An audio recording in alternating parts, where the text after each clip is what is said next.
The verses that we're going to look at today are not really easy, just because it's the concept is a little complicated. And it's Matthew chapter 5 verses 17 through 20, and it's still, as it has been for these few weeks, it's Jesus talking, and he said, "Don't think that I have come to abolish the law or the prophets. I have not come to abolish them, but to fulfill them. For truly I say to you, until heaven and earth pass away, not an iota or a dot will pass from the law until it is all accomplished." And when I start to read that verse, I mean, we're pretty comfortable in our modern Christian way of thinking. We're pretty comfortable saying that the law is gone, that the law of Moses is no longer important, that it doesn't really matter, that Jesus came and made it all obsolete. And that's really not true. What Jesus did was he perfected it.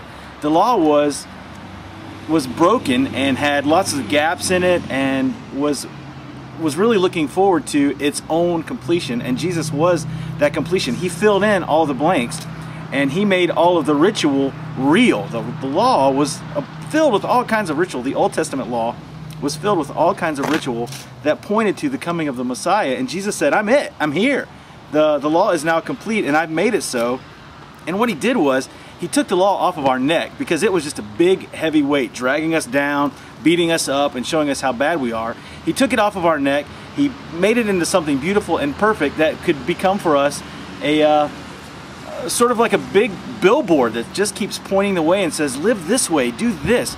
Not because God's not going to love us if we don't, but just because it's better for us. The law became this, because of Jesus and making it perfect, the law became a big, beautiful sign that said, this is the way, walk in it, live this way, do yourself a favor and choose morality over immorality. And that's what Jesus said, that none of this is going to pass away. It's not bad, it's just been painful because you haven't been able to experience it the way I want you to. Now you get to, because Jesus was saying, because I am making it perfect. He said, therefore anyone who relaxes one of the least of these commandments and teaches others to do the same will be called least in the kingdom of heaven. Now, sitting around him at this time were Pharisees who were just filled with pride. I mean, they were the religious guys.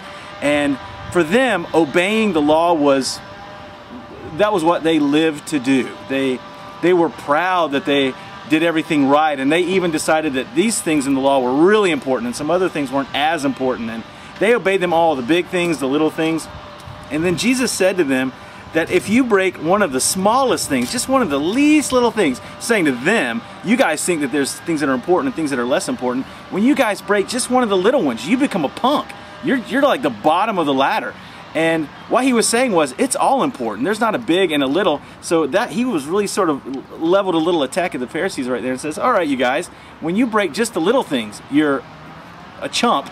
And so just imagine, you guys, still, if you break the big things, then what does that mean to God? And he was saying it's all important. And then he goes on in the next verse to say that whoever does them and teaches them will be called great in the kingdom of heaven. So if you obey the law to the extent that we are able, as Jesus helps us, that as we live it out, as we live a moral life and do the best we can with his help, thankfully now we have his help to do what's right for ourselves, to do what's right for the people around us, to do what's right for God, we're serving him, and as we teach that to other people, we're helping them understand the beauty of living a good, godly, and moral life.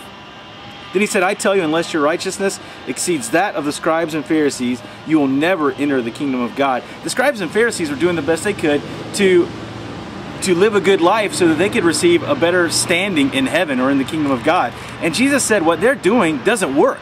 That doesn't get you into the kingdom of heaven. Living out all the rules and doing everything just right, that's not the point. The point is recognizing the completion of the law, that Jesus is that, and then getting his help to live out the moral standard that God set for us in the Old Testament, that Jesus completed and made perfect in the New Testament, and so that he gets the glory. I don't get the credit for the good things that I do. He gets the credit for the good things that I'm able to do, because I can only do them through him. So the moral standard of the law is alive and well in 2010, and it's alive and well and perfect because Jesus came and died, made the law complete, made it perfect, and then made it possible for me to plug my life into it and plug it into my life and then live it out every day. And you get to do that too.